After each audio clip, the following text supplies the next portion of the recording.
உலகத் தமிழர்கள் எல்லாரும் ஆசைப்பட்டதை நம்ம உலகத் தமிழர்களின் தலைவராக இருந்து நம்ம தமிழக முதல்வர் அவர்கள் மிக சிறப்பாக செஞ்சு முடிச்சிருக்காங்க. இதை பார்க்கறக்கே ரொம்ப பெருமையாக இருக்குது. ஏன்னா இது மிக தகுதியான ஒருவருக்கு நடந்த விழா. இது ஒன்றும் எந்த விதமாக அவருக்கு இன்னும் எவ்வளோ பெரிய விழா எடுத்தாலும் அது தகும். இந்த அளவுக்கு பண்ணது தமிழக அரசில் நம்முடைய முதல்வர் தவிர யாரும் செஞ்சிருக்க முடியாது. அந்த வகையில் அந்த அரசுக்கும் முதல்வர் அவர்களுக்கும் பெரிய நன்றி. ஏன்னா நம்ம எல்லாரும் ஒரு இரவும் பகலமாக ரசிச்சுட்டு இருக்கிற ஒரு மனிதரை உலகமே கொண்டாடக்கூடிய உலகத் தமிழர்கள் கொண்டாடக்கூடிய ஒரு மனிதருக்கு இவ்வளோ பெரிய புகழ் மாலை சூட்டியிருக்காங்க.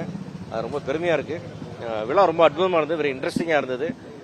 ரொம்ப அழகான அரங்கு அமைப்புகள், அழகான ஏற்பாடுகள். அது முதல்வருடைய உரை ரொம்ப நல்லா இருந்தது. அதில் இளையராஜா சார், ரஜினி சார் பேசுனதெல்லாம் ஒரு மோஸ்ட் ட்ரெண்டிங் இதாக போயிட்டுருக்குன்னு ஆயிட்டு இருக்குன்னு நினைக்கிறேன். ரொம்ப இன்ட்ரெஸ்டிங்காக இருந்தது ஃபங்க்ஷன். கொஞ்சம் கூட போரடிக்காமல் அந்த சிம்போனியை நான் நேரில் பார்த்ததுன்றது it's a very thrilling experience. இதெல்லாம் நம்ம லைஃப்பில் நினச்சி கூட பார்க்கல, நம்ம நேரில் பார்க்க முடியும்னு அதை பார்த்துட்டோம். ரொம்ப பெருமையான தருணம் இது. இந்த வாழ்நாளில் ஒரு மறக்க முடியாத ஒரு நாள் இது. எல்லாரும் சொன்ன மாதிரி தமிழ் வாழ்க, இளையராஜா சார் வாழ்க, தமிழக முதல்வர் வாழ்க. நன்றி. இளையராஜா அவர்களுடைய பேர்ல ஒவ்வொரு வருஷமும் இனி விருது வழங்கப்படும் அப்படின்னு சொல்லியிருக்காங்க. அதை எப்படி திரைத்துறை சார்பில், தயாரிப்பாளர் சார்பில்? நிச்சயமா, அதாவது மிகப்பெரிய தான் சொன்னேன். தமிழக முதல்வர் இன்னைக்கு செஞ்சிருக்கிற ஒரு அறிவிப்பும் ஒரு ஏற்பாடும் மொத்த உலக தமிழர்கள் என்ன ஆசைப்படுறோம் அத்தனை அவருடைய மனசாட்சியா இருந்து அவர் அதை செஞ்சிருக்காரு. இன்னைக்கு ஒவ்வொரு வருஷம் இளையராஜா பேர்ல ஒரு விருதுன்றது அதை வாங்குறது எவ்வளவு பெரிய விஷயம். ஒரு ஆஸ்கார் வாங்குற மாதிரி ஒரு பெருமைக்குரிய விஷயம்.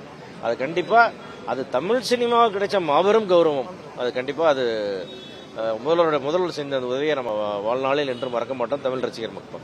இதுவரைக்கும் தமிழ் சினிமா உலகம் எத்தனையோ இசையமைப்பாளர்களை சந்தித்திருக்கிறது. அத்தனை இசையமைப்பாளர்களை சந்திச்சிருந்தாலும் இளையராஜா அதில் தனி அப்படின்றது மொத்த நாடும் ஒத்துக்கொள்ளும். அதாவது இந்த சிம்பனி இசை இன்றைக்கு அந்த மேடையில் அந்த சிம்பனி இசைக்கலைஞர் இசைத்த போது அப்படியே அந்த நாடி நரம்பெல்லாம் ஒரு தமிழுக்கு துடிச்சிருக்கோம் நினைக்கிறேன். இப்படி ஒரு இசையை நம்மால் இங்கேருந்து ஒருத்தர் போன பண்ணைபுரத்துலேருந்து ஒருத்தர் போன ஒரு இசைக்கலைஞர் சாதிச்சிருக்கார் அப்படிங்கும்போது அவருடைய உழைப்பு, அதாவது அவர் இளையராஜாவே சொன்ன மாதிரி அந்த 72 பேரும் வாசித்த எல்லா இசைக்குறிப்புகளும் ஒவ்வொரு இசைக்குறிப்பும் இளையராஜாவுக்கு எழுதப்பட்டது. அதாவது இவருக்கு சுத்தமாக அந்நியமான ஒரு இசை. அந்த இசையை இந்த அளவு தேர்ச்சியோடு எழுதுறதும் அந்த இசைக்கலைஞர் இவரை அப்படியே தூக்கி வச்சு கொண்டாடுறதை பார்க்கும்போது ஒவ்வொரு தமிழுக்கும் பெருமை தேடி கொடுத்துருக்கார் இளையராஜா அப்படின்னு தான் சொல்லணும். இன்றைக்கு இந்த விழாவை நம்முடைய தமிழக முதல்வர் நடத்தின விதம் இருக்க அது அட்டகாசம். அரசு விழாவாக இருந்தாலும் உள்ளே பார்த்தீங்கன்னா உங்களுக்கு தெரியும், அரசு விழா மாதிரியே நடக்கல. இது ஒரு குடும்ப விழா மாதிரி தான் இருந்தது. அப்படித்தான் சூப்பர் ஸ்டார் ரஜினி இளையராஜாவை பாராட்டியதும் சரி, கமல்ஹாசன் இளையராஜாவை பார்த்துக்கிறது எல்லாமே ஒரு நிறைவான குடும்ப விழாவில் கலந்து கொண்டு வெளில வர்ற ஒரு எண்ணம் தான் எல்லாருக்கும் வருது. அந்த அளவுக்கு நிறைவான விழா. மிகச்சிறப்பான அறிவிப்புகள் எடுத்துட்டாங்க. இதில் முதல்வர் வைத்த கோரிக்கையும் ஒரு அருமையான கோரிக்கை. சங்கத்தமிழுக்கு இளையராஜா இசையமைக்க வேண்டும் சொல்லியிருக்காரு. பதிலுக்கு இளையராஜா சொன்னது இன்னும் பிரமாதமான விஷயம். இந்த சிம்பனி இசை எல்லா அரசியலும் கேட்கறதுக்கு வாய்ப்பு வழங்குற விதத்தில் ஒரு மிகப்பெரிய அரங்கத்தில் மீண்டும் இந்த இசையை எல்லாருக்குமாக நடத்திருக்காரு. அது வந்ததுன்னா நிச்சயமாக எல்லா தமிழ் ரசிகர்களும் கொடுத்து வைத்தவர்கள் சந்தேகம். சார், அவர் தமிழ் சினிமாவுடைய இசை வடிவத்தையே மாற்றினார் அப்படின்னா நிறைய சொல்லுவாங்க அவருடைய பெருமைகள். அது எல்லாத்துக்கும் சேர்த்துனா ஒரு அங்கீகாரமாக எடுத்துக்க முடியும் 100%. அதாவது இளையராஜாவுடைய இந்த 50 வருட பயணத்தை பக்கத்திலிருந்து பார்க்கக்கூடிய வாய்ப்பு பெற்றவன் தான். அவருடைய முதல் படத்திலிருந்து பார்க்க ஒவ்வொரு அங்குலமாக வளர்ந்தவர் தான் அவர். இசையெல்லாம் கற்றுக்கிட்டு இசைத்துறைக்கு வரல. ஆனால் இன்று வரையிலே கற்றுக்கிட்டு அது மிகப்பெரிய விஷயம். கலைஞர் வளர்ந்ததுக்கப்புறம் அதை கற்றுக்கணும்னு யாருக்கும் தோணாது. ஆனால் எல்லா நாட்களும் இசை ஒரு பக்கம் இளையராஜாவால் இசையை வளர்ந்துட்டுருக்குன்னா இன்னொரு பக்கம் இளையராஜா இந்த இசையை கற்றுக்கிட்டே இருக்கான்றது ரொம்ப பெரிய விஷயம். இது இன்றைக்கு நடந்த நிகழ்ச்சியும் சரி, இளையராஜாவுடைய சிம்பனியும் சரி, மொத்த தமிழர்களுக்குமான அங்கீகாரம் தான் எனக்கு சந்தேகம். சார், பஞ்சு அருணாச்சலம் அவர்கள் இருந்திருந்தா என்ன நினைக்கிறீங்க?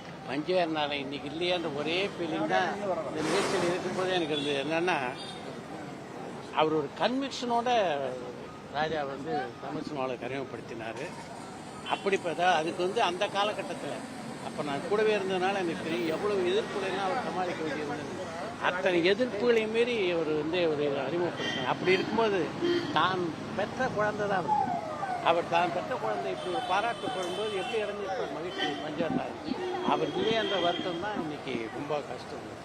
கிட்டத்தட்ட எனக்கு தெரிஞ்சு எல்லா தமிழ் சமுதாயமே இளையராஜா சாருடைய ரசிகர்கள் தான். அதில் ஒன்றும் இது இல்லை.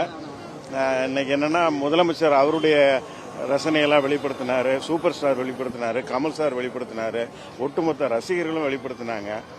இளையராஜா சார் அந்த அன்புக்கு பதிலாக நான் இதை பிரம்மாண்டமாக நடத்துகிறேன், மக்கள் மத்தியில் நான் சிம்பனி பண்ணி காட்டுறேன் அப்படின்னாரு. இங்கே சிம்பனி பண்ணி காமிச்சாரு. எல்லாருக்குமே அது ரொம்ப ஒரு பிரமிப்பை ஏற்படுத்துச்சு. நான் அடிக்கடி சொல்லுவேன், அதாவது 8வது ஸ்வரம் சொல்லுவேன் இளையராஜா சாரை. ஏன்னா 7 ஸ்வரம் இல்லாமல் மியூசிக் பண்ண முடியாது. அது மாதிரி இளையராஜா சாருடைய இன்ஃப்ளூயன்ஸ் இல்லாமல் யாராலையும் மியூசிக் பண்ண முடியாது. இனிமேல் வரக்கூடிய ஒரு ஜென்ரேஷன் ஒரு தலைசிறந்த மியூசிக் டைரக்டர், அவருடைய ரசிகனாக என்னுடைய மனமார்ந்த வாழ்த்துக்கள் தமிழக அரசுக்கு. இந்த விழாவில் கலந்துகிட்ட அனைவருக்கும் நன்றி. இளையராஜா அவர்களுடைய இசையை வச்சுதான் ரெஃபரன்ஸ் வச்சுதான் இந்த மாதிரி வரக்கூடியவர்கள் இசையமைப்பாளர். நிச்சயமா சார், அந்த இன்ஃப்ளூயன்ஸ் இல்லாமல் யாராலையும் பண்ண முடியாது. அதாவது சொல்லலாம், நான் இல்லை நான் வேற ஃப்ரெஷ்ஷாக பண்றேன்னு சொல்லலாமே தவிர அந்த தாக்கம் இல்லாமல் அந்த பாதிப்பு இல்லாமல் யாராலையும் பண்ண முடியாது.